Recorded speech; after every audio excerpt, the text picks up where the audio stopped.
हाँ, तो एक बार फिर से आप सभी का मोस्ट वेलकम। देखिए, हम पढ़ रहे हैं भाषा, लिपि और व्याकरण, जो आपके सिलेबस का टॉपिक है। इसका सेकंड पार्ट हम आज लेकर के आए हैं। तो कल हमने देखा था कि भाषा किसे कहते हैं। उसके बाद हमने देखा था भाषा किस शब्द से बना है, इसका अर्थ क्या है, इसके प्रकार क्या हैं, और साथ ही साथ हमने लिपि के बारे में पढ़ लिया था। अब देखो, यहाँ से हम आगे बढ़ेंगे जहाँ से प्रश्न बनना बिल्कुल स्वाभाविक है। प्रश्न यहाँ से ये बन सकता है कि जो देवनागरी लिपि है उसकी विशेषताएं क्या है। यहाँ से कई बार प्रश्न पूछा है, 4 ऑप्शन दे देते हैं, उसमें से 3 होते हैं और एक उसकी विशेषता नहीं होती है, तो इस तरीके से प्रश्न बन सकते हैं। तो फटाफट से मैं आपको इसकी विशेषताएं बता देता हूँ देवनागरी लिपि की। तो देवनागरी लिपि की जो विशेषता है, आप ध्यान दीजिएगा थोड़ा सा, मैं आपको इसको, अब देखो यहाँ पे पहला इसकी जो विशेषता है उसमें को कुछ चीजें ध्यान रखनी है। पहली बात तो यह है कि भारत की जो प्राचीन जो लिपियां थी, ब्राह्मी और खरोष्ठी लिपि, उसमें से जो ब्राह्मी लिपि थी, ब्राह्मी लिपि से ही देवनागरी लिपि का विकास हुआ है। अब ये जो देवनागरी लिपि है ये बाईं ओर से दाईं ओर लिखी जाती है। जैसे हम यहाँ से लिखते जाते हैं ना, जैसे राम, तो हमने राम लिखा तो हमने बाईं तरफ से हम लिखते लिखते दाईं तरफ जाते हैं। लेफ्ट साइड से लिखते लिखते हम राइट तरफ से लेफ्ट से लिखते लिखते राइट की तरफ जाते हैं। ये इसकी पहली विशेषता हुई। दूसरा है कि उच्चारण के अनुरूप लिखी जाती है, जैसा आप बोलते हैं वैसा लिखते हैं। आपने देखा होगा बाकी जो भाषा है जैसे इंग्लिश है, उसमें कई लेटर्स जो है वो साइलेंट रहते हैं। इसमें ऐसा नहीं है, हिंदी में ऐसा नहीं, जैसा बोलेंगे वैसा लिखा जाएगा। तीसरा पॉइंट आपको ध्यान रखना है कि संपूर्ण लिपि समूह जो है वो स्वर और व्यंजन में विभक्त हैं। इसमें आपको पता होगा 11 स्वर होते हैं, 33 व्यंजन होते हैं, टोटल 44 जो है वो इसके वर्ण होते हैं। ये सभी हम इसमें पढ़ेंगे। फिर आपको ध्यान देना है कि एक वर्ग के वर्णों का उच्चारण स्थान एक होता है। जैसे क वर्ग है ना, क वर्ग, हमने इसके वर्ग बना रखे हैं अलग अलग। क वर्ग है हमारा, च वर्ग है हमारा, ट वर्ग है हमारा, त वर्ग है। तो क में क ख ग घ, ये च वर्ग में आता है च छ ज। इस वर्ग में जितने भी वर्ण आते हैं उनका सबका उच्चारण स्थान एक ही मुख के एक ही जगह से होता है। नेक्स्ट आता है, इसकी ध्वनियों में संसार की किसी भी भाषा का उच्चारण किया जा सकता है। सिरो रेखा का प्रयोग होता है। जैसे हमने लिखा राम, तो ये ऊपर लाइन हमने खींची, इसे सिरो रेखा कहते हैं। और अनुनासिक और अनुस्वार ध्वनियों के लिए पृथक से इसके चिन्ह बने हुए हैं। तो ये है देवनागरी लिपि की विशेषताएं। आइए आगे बढ़ेंगे। नेक्स्ट आप देखेंगे यहाँ पे कि बोली और भाषा। हमने भाषा के बारे में जाना कि भाषा क्या होती है, कि भाषा जो है वो हमारे भावों और विचारों को अभिव्यक्त करने का एक माध्यम है। और उसका लिखित रूप यानी उसके लिपि चिन्हों को जब हम लिखित रूप में अभिव्यक्त करते हैं तो वो लिपि हो जाती है। और उसका छोटा रूप होता है, भाषा विस्तृत क्षेत्र में बोली जाती है, बहुत सारे लोगों की बोली भाषा होती है। उसका साहित्यिक रूप होता है, उसकी व्याकरण होती है, लेकिन उसका छोटा रूप जो है वो बोली कहलाता है। बोली इतनी विस्तृत नहीं होती है और साथ ही साथ बोली इतनी परिष्कृत नहीं होती है। तो भाषा के उस रूप को बोली कहा जाता है जो सीमित क्षेत्र में बोली जाती है। ध्यान रखना है, कई बार भाषा और लिपि में अंतर भी पूछा जा सकता है। तो एक तो क्या होता है, इसका क्षेत्र जो है वो सीमित होता है बोली का, जबकि भाषा का क्षेत्र जो है वो विस्तृत होता है। दूसरा ध्यान रखना है कि इसी कारण थोड़ी थोड़ी दूरियों पर बोली का रूप बदल जाता है। और कहा भी गया है कि कोस कोस पर पानी बदले 5 कोस पर बानी। बानी का मतलब होता है बोली, तो बोली जो है वो 5 कोस पर बदल जाती है। इसके अलावा आपको ध्यान रखना है कि बोली भाषा की तुलना में कम विकसित और प्राय बोल चाल में ही प्रयोग की जाती है। इसका साहित्यिक रूप नहीं होता है, इसमें साहित्य नहीं लिखा होता है, इसकी व्याकरण नहीं होती है, ये परिष्कृत नहीं होती है। भाषा का क्षेत्र बहुत व्यापक होता है, उसका अपना व्याकरण होता है, उसका शब्दकोश होता है, उसका ज्ञान विज्ञान से संबंधित उसका साहित्य होता है, जबकि बोली में ऐसा नहीं है। फिर नेक्स्ट है कि बोली ही विकसित और व्यापक होकर के भाषा का रूप लेती है। जैसे खड़ी बोली, धीरे धीरे उसका विकास होता गया और खड़ी बोली ही आज हिंदी के रूप में जो है वो हमारी भाषा बन गई। हमारी राष्ट्रभाषा खड़ी बोली हिंदी भी एक स्थानीय बोली का ही विकसित रूप है, जो मैंने आपको बता दिया।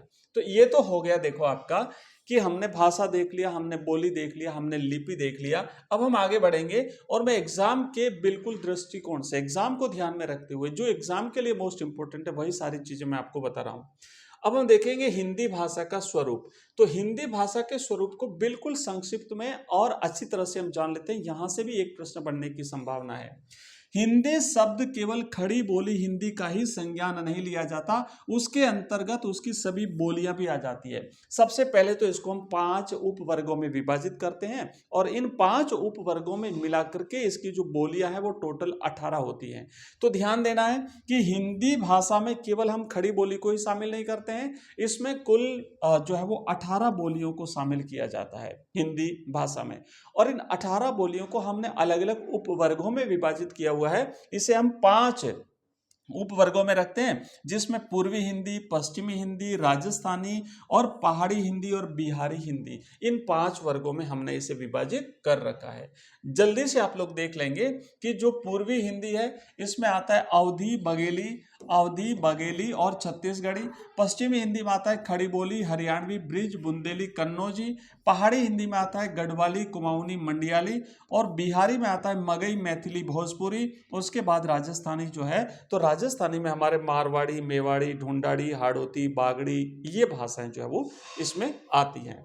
तो ये हमने देखा कि हमारी जो हिंदी भाषा है, उस हिंदी भाषा में हिंदी भाषा को 5 उपवर्गों में विभाजित किया हुआ है। टोटल इसमें 18 बोलियां जो है वो शामिल की हुई है।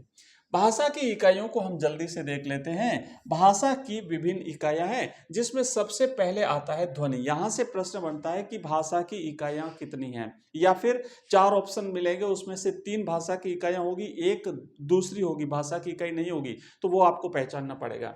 तो भाषा की इकाइयों में सबसे पहला आता है ध्वनि। क्योंकि भाषा जो होती है ना, जो हम जैसे बोल करके हमारे भाव और विचारों को अभिव्यक्त करते हैं, तो जब हम बोलते हैं तो सबसे पहले ध्वनि निकलती है, चाहे वो कोई भी भाषा हो, है ना, अंग्रेजी हो, हिंदी हो, संस्कृत हो। उच्चारण जो हम करते हैं तो एक ध्वनि निकलती है। तो सबसे पहला अंग जो है भाषा का, वो है उसकी ध्वनि। हमारे मुख से निकलने वाली प्रत्येक स्वतंत्र आवाज ध्वनि कहलाती है। भाषा के मौखिक रूप में केवल ध्वनियों का ही प्रयोग होता है। दूसरा है वर्ण। अब ये जो ध्वनि निकलती है ना, उस ध्वनि के आधार पर अलग अलग भाषाओं में वर्णों का निर्माण हुआ है।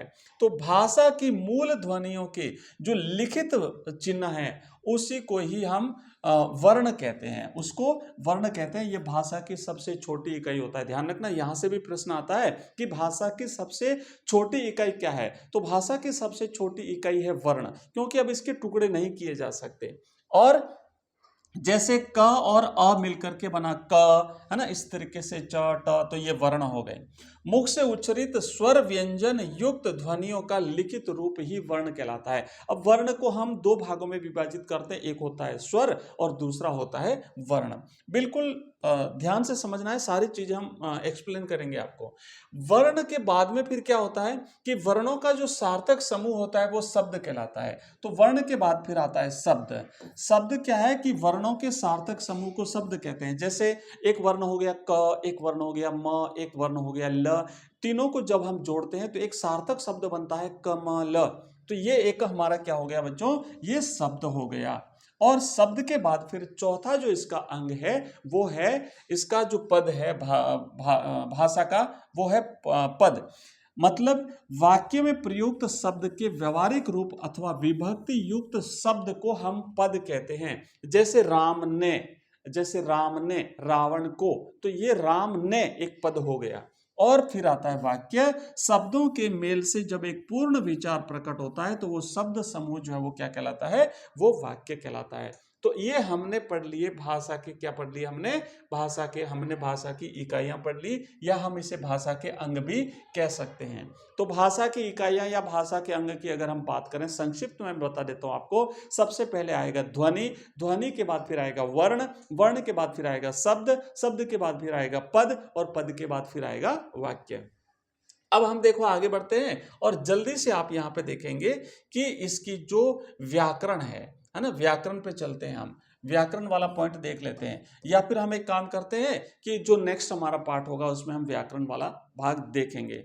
अब मैं आपको बता देता हूं थोड़ा सा कि जो कंप्लीट हम व्याकरण पढ़ रहे हैं हिंदी की, साथ ही साथ इसके जितने भी अध्याय हैं पहले पार्ट से लेकर लास्ट तक के, इन सभी की पीडीएफ, इन सभी के नोट्स, इन सभी के वीडियो लेक्चर्स, इन सभी के एमसीक्यूज और बोर्ड एग्जाम के पैटर्न के हिसाब से इनके क्वेश्चन आंसर्स, ऑनलाइन टेस्ट, सब कुछ अगर आप प्राप्त करना चाहते हैं तो आप हमारा ऐप डाउनलोड करें। हमारा ऐप है education rise, EDUCATION, education RISE, education rise नाम से हमारा ऐप है, प्ले स्टोर पर अवेलेबल है। इस वीडियो के डिस्क्रिप्शन में लिंक दिया हुआ है, वहां से डाउनलोड कर सकते हैं। साथ ही साथ आप हमारा टेलीग्राम और व्हाट्सएप ग्रुप ज्वाइन करना चाहते हैं तो नंबर है 9079622989। इस नंबर पे भी आप हमें व्हाट्सएप मैसेज कर सकते हैं। शाम को 8 बजे होगी हमारी लाइव क्लास, जहां पे हम अलग अलग सब्जेक्ट्स के मोस्ट इंपोर्टेंट एमसीक्यूज लेकर के आते हैं आपके लिए। तो मिलते हैं शाम को, तब तक के लिए जय हिंद, जय भारत।